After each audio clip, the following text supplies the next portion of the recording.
Hollywood Buffy thing. Yeah. Those two ladies had asked my questions, but that's okay. Right. But on a scale of 1 to 10, how would you rate each kiss between John Barrowman and Sarah? So you want to give it a number? This is fucking great. See, again,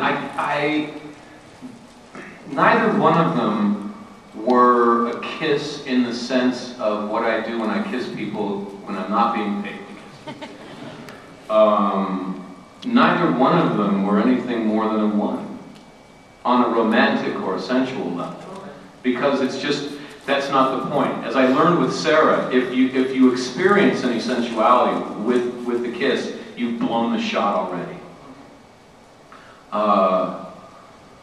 So for me, I'd give John Barrowman a 2, just because he wasn't cracking on me. It's like Sarah was a great person, but she was merciless. Like in that season where, season 6, where I'm always naked and stuff, right? Like, there was no dignity for me in that season. Like, when you go to work, like usually you have your costume on hangers and you've got your little name on it and everything. When you go to work and you look in your trailer and your costume rack has 1 sock and it says James, and that's your costume for the day. You just need some support that day. Here we go, and Sarah, it's like we went from the WB, now the CW, but we jumped networks, right? In the middle of the thing, it was the only time a TV series jumped networks without being first canceled. It's like a big deal. So when we went over to the UPN was a new network and didn't have a standards and practices office yet, which is the office that tells writers, no, you can't do that, that's too nasty. So they realized that they can do anything they want, at least for 1 season until, you know, our new bosses figure out what we're really like. So all bets were off in that. And Sarah was like, okay, I'll do these love scenes, but I'm not going to show anything. So she would come, I would be in a sock, and she would be like, James, do you like my gloves? I got a jacket and a muffler today. I mean, she's a wonderful person, but she likes to mess around. But I'll give John the 2 just because he saved me with the gag. Yeah, you're welcome. Okay, sorry, I forgot my question. Spike wasn't actually older than everybody that was there, but he was one of the oldest ones there. I got the impression watching that you were conscious of the fact that you were supposed to, that, for instance, Giles was a child to you. A lot of the characters were children. I just wanted to find out what your thoughts were while you were playing such an old character with people who were in real life actually older than you. Good question. No one ever asked that before. You know, for a vampire though, Spike was a younger vampire. So compared to Angel or Drusilla, I was actually the junior. But looking at the human characters, very much like that. But see, that was dangerous. It was kind of dangerous. It helped me most with the relationship with Buffy, so that I could love her even though she was going through all of the machinations that she was going through. I had kind of a patience and an understanding that I think older people have about human beings. But I kind of felt like it was a little dangerous for me to go there in any other situation. I thought that it was funniest if I treat Giles like a father figure who I am rebelling against, you know, because I'm like a punk rock vampire, so you really got to kind of protect that young F you kind of attitude. And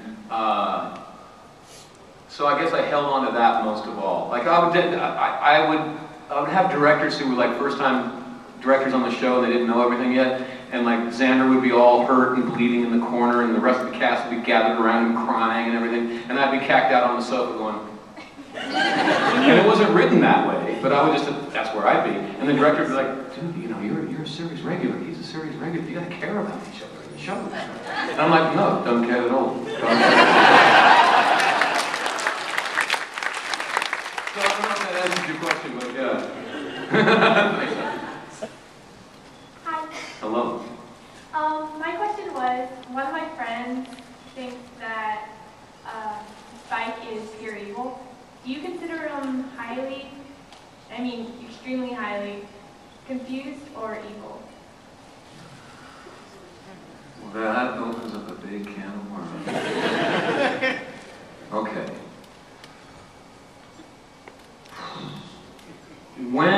Okay, I come from stage, and my favorite author is Shakespeare. And Shakespeare does not write evil characters. He doesn't believe in it. He thinks that human beings make mistakes and hurt each other. And then hopefully they learn and stop doing that. But you know, people can do evil, and evil being, I suppose, hurting someone or something without good cause, like protecting yourself. But to call a character wholly evil is too simple. And that's kind of how I try to view life. And that kind of writing is the stuff I like the best. Now, Joss, his favorite author is Shakespeare as well.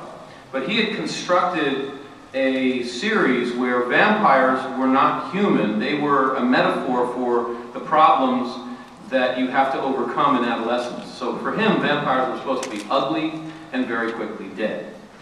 Right? That's why he did the morphing thing. So that when we got our teeth, we weren't pretty. You know, he kept saying, I don't like that Anne Rice thing. When my vampires get vampy, I want them to be hideous and ugly. So that when I kill them, people don't feel for them. But then he cast me as a vampire, and at that point, it becomes human to me, and I'm not thinking about myself as evil anymore. I'm just thinking about a human being that goes through a certain experience. And yes, he gets turned into a vampire, but that's just part of his experience. And so I feel like I was at odds with his show quite a long time. I remember he backed me up against the wall once, and he goes, I don't care how popular you are dead. You are dead, dead, dead. And I'm just like, dude, it's your football, man.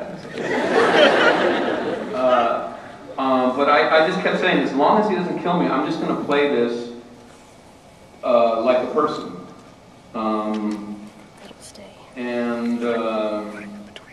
I think by the end of it, he started to come over to my side and started to understand that Spike was not just a metaphor for problems, but that it was a character that was actually something that could be explored.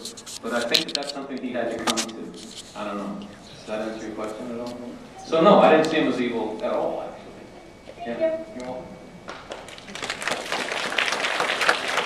Hey, how are you doing up there? I'm doing good. I'm doing good. The coffee's still working.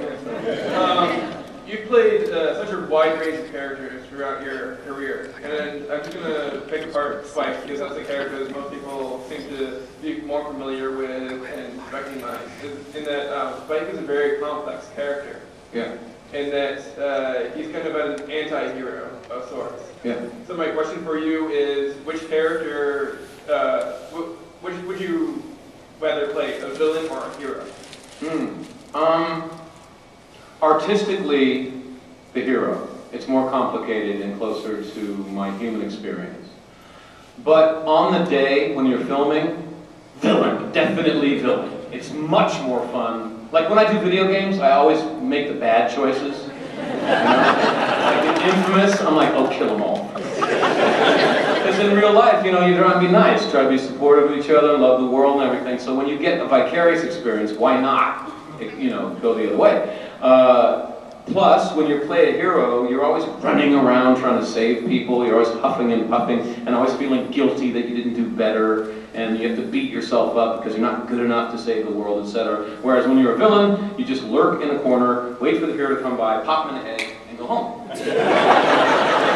And plus, the script will build you up just as powerful and cool as the hero, because, you know, for the end you have to have an equal kind of battle. So the script will pump you up hugely, you just have to be willing to lose the last fight. So I would pick the villain anytime. But as an artist, I'm more proud of playing the hero part. That was hard. Yeah. Keep on rocking in the free world. Right on. Hey, I hate to say this, but we have about 5 minutes, so probably time for 2 more questions. Okay. I'm sorry. Hey, Jack. I remember reading sometime back that you originally were approached by Joss to play Wash in Firefly. Is that true, or just completely false? Nope. No, I didn't have time.